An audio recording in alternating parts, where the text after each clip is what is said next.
3x3, veš da bo pestro. Začenja se državno prvenstvo.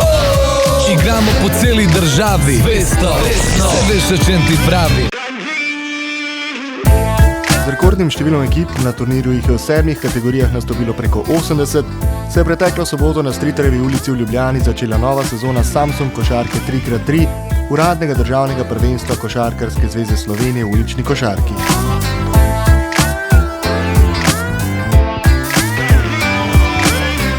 Uvodno dejanje 12. zaporedne sezone je tudi tokrat pospremila množica radovednežev in košarkarskih sladokuscev, ki so na in ob igrišču imeli kaj videti.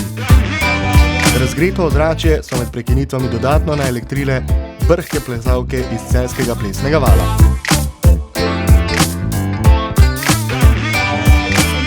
Pod grajskim gričem pa so se v okviru projekta Telekom Slovenije Košarka za vse predstavili tudi košarkarji zveze Sožitje, katerim se je na igrišču pridružil reper Zlatko, ki v tej sezoni skrbi za dodatno popestritev celodnevnega dogajanja. Ukvarjamo se z otroci s posebnimi potrebami, ki imajo motnje v duševnem razvoju. Eden izmed projektov, ki jih izvajamo, je tudi košarka, bolj namenjeno zabavi kot čemu drugemu. Po dobrem odzivu v lanski sezoni so letos organizatorji Samsung državnega prvenstva košarke 3x3 še dodatno pozornost namenili kategoriji rekreativcev. V njej se je v prestolnici za prvo zmago udarila kar četrtina vseh prijavljenih ekip, končna zmaga pa je pripadla ekipi Underdogs, ki so bili v finalu boljši od zasedbe T3x M.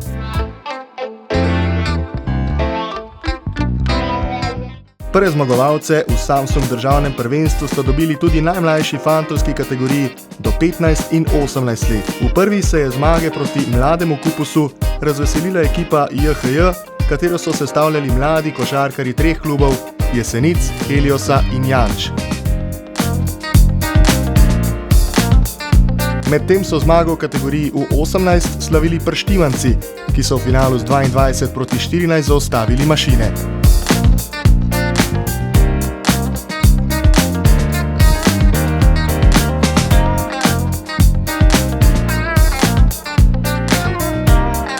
Prvič v zgodovini Samsung košarke 3x3 so na turnirju v Ljubljani zaigrali fantje U21.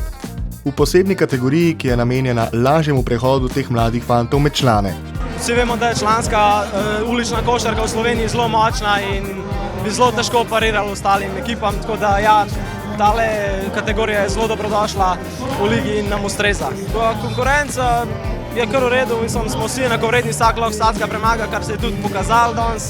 Vsi smo imeli vsaj en poraz in je bila zelo dober turnir. Prvega uspeha se je na koncu razveselila Multinea, ki je v napetem finalnem obračunu, polnem lepih potez, ugnala zasedbo iz Domžal. Dobro smo kontrolirali, na koncu so zadeli 3 trojke zapored in so se nam približali, ampak smo ostali mirni in smo na koncu zasluženo zmagali.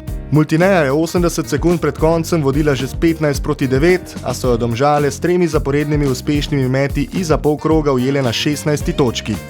Po minuti odmora je Multinea z generali MVP-jem turnirja U21, Grego Sajovicem, stvari znova hitro postavila na svoje mesto.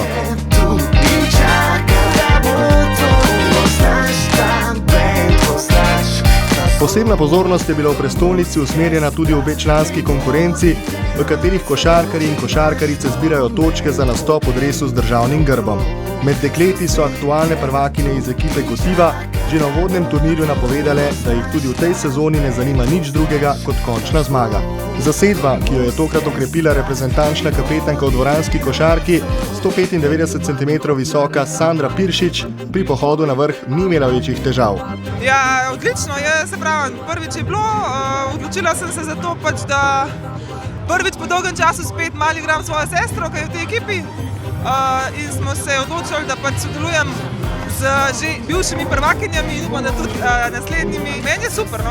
Gotiva je imela že v predtekmovanju največ dela s 3x3 ladies, katere so premagale le za točko z 10 proti 9. Z njimi so se znova srečale v finalu, a tam članice Gotive zadev nikakor niso želele prepuščati na ključju. Po vodstvu 6 proti 2 so se povzpele do prednosti s 15 proti 3 in suvereno zaključile finale. Je zadeva stekla od začetka, imamo pač neko rutino, se mi zdi, da smo vse izkušene igralke, da to pomaga in jaz sem zadovoljna. Me pa v bistvu malo presenetilo, da je bilo toliko malo ženskih ekip. No.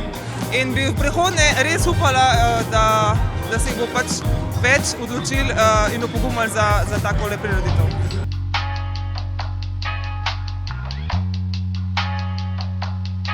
Medtem ko v ženski konkurenci do presenečenja ni prišlo, pa so med člani številne novonastale ekipe pošteno mešale štrene favoritov.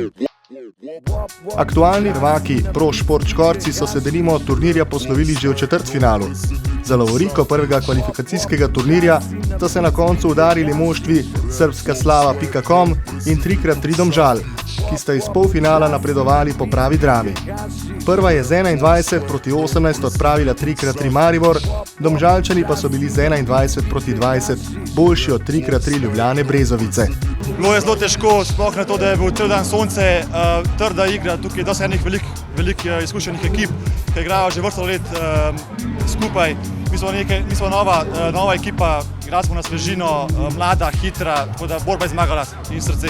Na finalnem obračunu zbrana množica ni bila prikrajšana za pravi košarkarski dvoboj. Domžalčani so bili vse skozi korak pred nasprotniki, a ti niti za trenutek niso vrgli puške v koruzo. V finalni tekmi, ko bi rekel, smo igrali z glavo. Videli smo, kje ima nasprotnik šibko točko, igrali smo pod koš, kjer so oni igrali z dvema nizkoma igralcema in tam smo mi dobili prednost. V metanju Eurojackpot trojk se je uspeha razveselil stari znanec turnirja v ulični košarki Mark Hudobivnik, ki je šele po podaljšku z 8:7 ugnal ljubljenca ljubljanske publike Miho Cerkvenika, ki bo šele novembra dopolnil 14 let. Sveta vladar v zabijanju je po zaslugi boljšega predtekmovalnega izkupička postal Grega Jakl Kolarević. Karavana Samsung državnega prvenstva košarke 3x3 bo svojo pot nadaljevala v soboto 27. junija v Novem mestu. Že ima svojo trojko za turnir v dolenjski prestolnici? Prijavijo na www.kzs.si poševnica 3x3. Se vidimo! Košarka 3x3, veš da bo pestro, začenja se državno prvenstvo. Igramo po celi državi, veš, o čem ti pravi.